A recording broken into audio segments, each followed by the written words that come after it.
Good evening and welcome to Overtime here on WOTM. I am Gerhard Mathangani. It's a Wednesday night, so we're joined by our Wednesday night expert historian and statistician extraordinaire, Mark Everett Kelly. Mark, good to have you back in studio. We had you here on Monday. Yep. We talked on Monday, and we did not know the fate of the Alabama baseball team. They needed a win on Tuesday in order just to get themselves in a position where, number one, they could stay in the SEC tournament because they are in the elimination part of the bracket.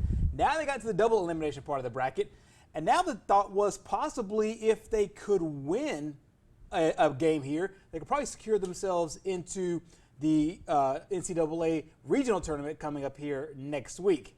They did so today. We'll take a look at highlights against their game against Tennessee in the second round over at the SEC baseball tournament. What was your takeaway today as Alabama got the win and, number one, stayed alive in the winner's bracket, but also at the same time kept their NCAA playoff hopes alive? Well, I think there's two things. Number one, there's beating South Carolina, which is historically South Carolina, national champions 2010, 2011, runner-up 2012. So there's a historical quotient to that.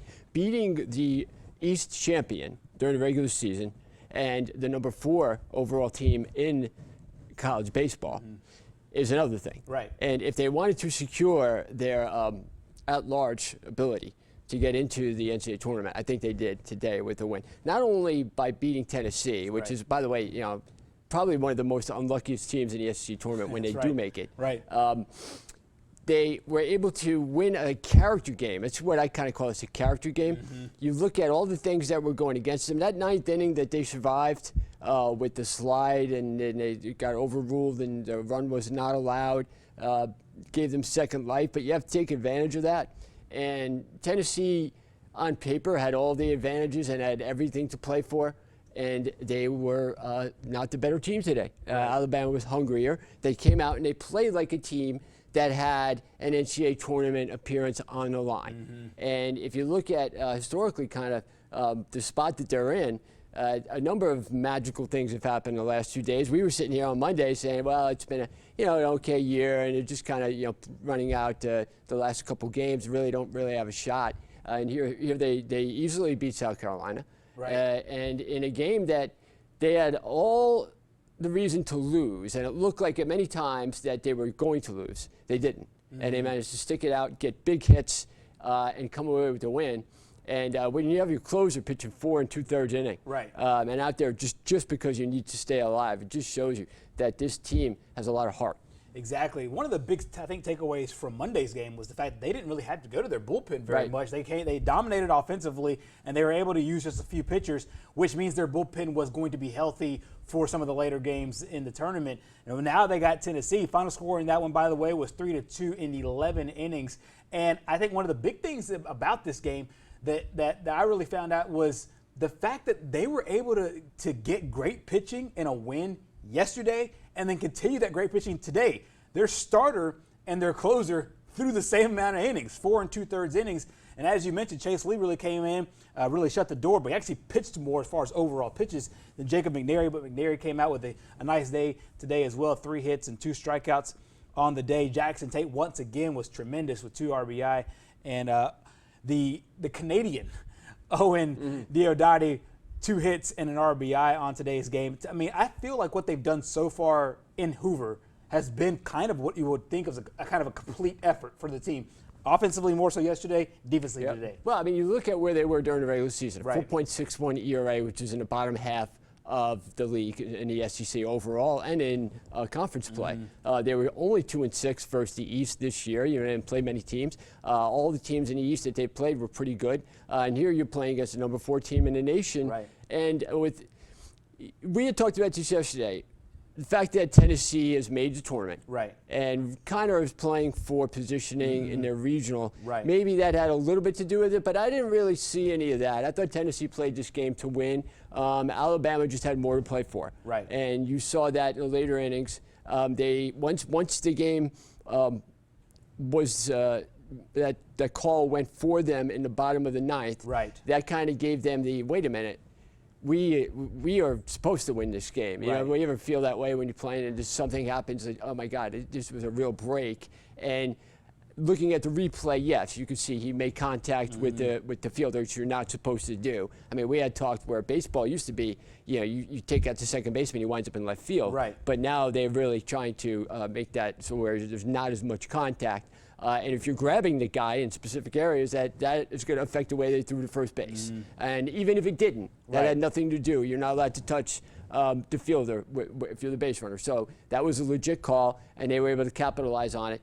And now they head into tomorrow with the chance to make some, not just make the NCAA tournament, which I still think if they really want to solidify everything, they'll go out and win tomorrow, sure, just to take away any doubt. Right. But I think they're safe now. If I had to bet on it, I would bet that they're in. But all winning tomorrow is against another SEC East team, which is Florida. If this was football, we'd have a big party. But for baseball, up there in Hoover, another reason for Alabama and the season of surprises that they could add to the overall feeling of accomplishment in their athletic department. Exactly. After the game, pitcher Chase Lee and Coach Brad Bohannon met the media talking about just this very thing, the fact that they came in with a mission in mind and they got it done. Nothing really has changed. We had the mindset of coming in, and we knew we had to win some games to make a run in the postseason. We knew we were outside looking in and had to win a couple games, and so everyone kind of understood that these were the most important games and the most important innings we'd play all year. So nobody really had to say anything, and nobody did anything special. We just went out there and played with the expectation of winning, because it's what we had to do to be able to play, continue playing in the season. Man, what a crazy day at the ballpark. Goodness gracious, in every way, shape, and form. Just a lot of crazy plays. And, Tennessee played a great game. Really proud of our kids. We could have easily folded or cracked after those defensive miscues in the seventh inning. And kids just keep coming, man. That's what they do. This group's as resilient and as good at dealing with adversity as I've ever had. Just really happy for them that they can get some short-term satisfaction. You mentioned one of the things about these two teams when they meet up in the SEC tournament. It's kind of been all Alabama, and they did so today in upset fashion. Yeah, I mean, look at that. 7 straight SEC tournament losses going back. They didn't even make the tournament much of those years, but I think their last move was back in 2007. And another extra inning win. Last time they had played all the way back in 96, hard to believe, 14-inning game. This is one 12-inning game, 3-2 win. So they don't get together much in the SEC tournament, but 12-inning game and 14-inning game. It's all the tension that was involved in this game is something special. Let me go ahead and take all the jokes from Alabama fans already. This looks like a lot like football because the fact that Alabama's kind of dominated Tennessee in football, and it looks so in the SEC tournament as well. But as we said, Tennessee came in as the much better baseball team overall this year, a top 5 team consensus. They will host a regional, will possibly host a super regional if they get there. So Tennessee a lot to play for. However, Bama gets the best of them coming up today. That was Peyton against Stallings in 96, I guess, right? Exactly, yeah. And you could do all the QB comparisons from there on out, from the 80s and going back even further. One of the things that you talked about, one of the things we've talked about overall with Alabama has been their pitching.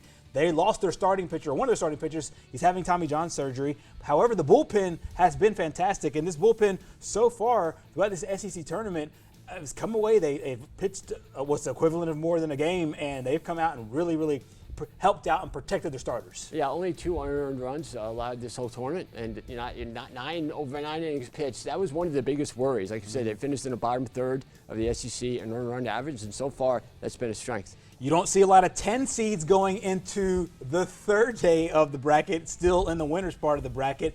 However, the number 10 seeds overall since 2012, one of the things that you've looked up has been an interesting scenario here with Bama now on the precipice of history as they're getting ready for that big game against Florida. Yeah, I mean, as far as winning percentages, the 10 seed has one of the worst winning percentages. They were 2-10. Only the 12 seed is worse. They were 0-7, I believe. And they have equaled the amount of wins for a 10 seed so far in this tournament that were in the previous 8 tournaments starting in 2012 when they added the 12 seed. Right, exactly. And take a look at the other action today from the Hoover Met. The Florida Gators won big over Mississippi State. That creates that Alabama-Florida matchup coming up tomorrow over at the Hoover Met. Meanwhile, we can't pass along the fact that Arkansas did win against Georgia. Final score in that one was 11-2. So the Razorbacks are in not only the number 1 team in the SEC tournament, but the number 1 team in the nation as well. So Georgia drops to the losers bracket. There's some rain right now in the Hoover area, so it might be a late start for the Vanderbilt-Ole Miss game. We'll see what SEC tournament officials say after that. But those games coming up tomorrow at the SEC tournament. Bama moving on in the winner's bracket. Well, coming up next here on Overtime, we will stay on the diamond. We'll go up a level from college to the pros. The Atlanta Braves off to a nice little start. Have a nice little run here in the last 4 games. We'll dissect it coming up next.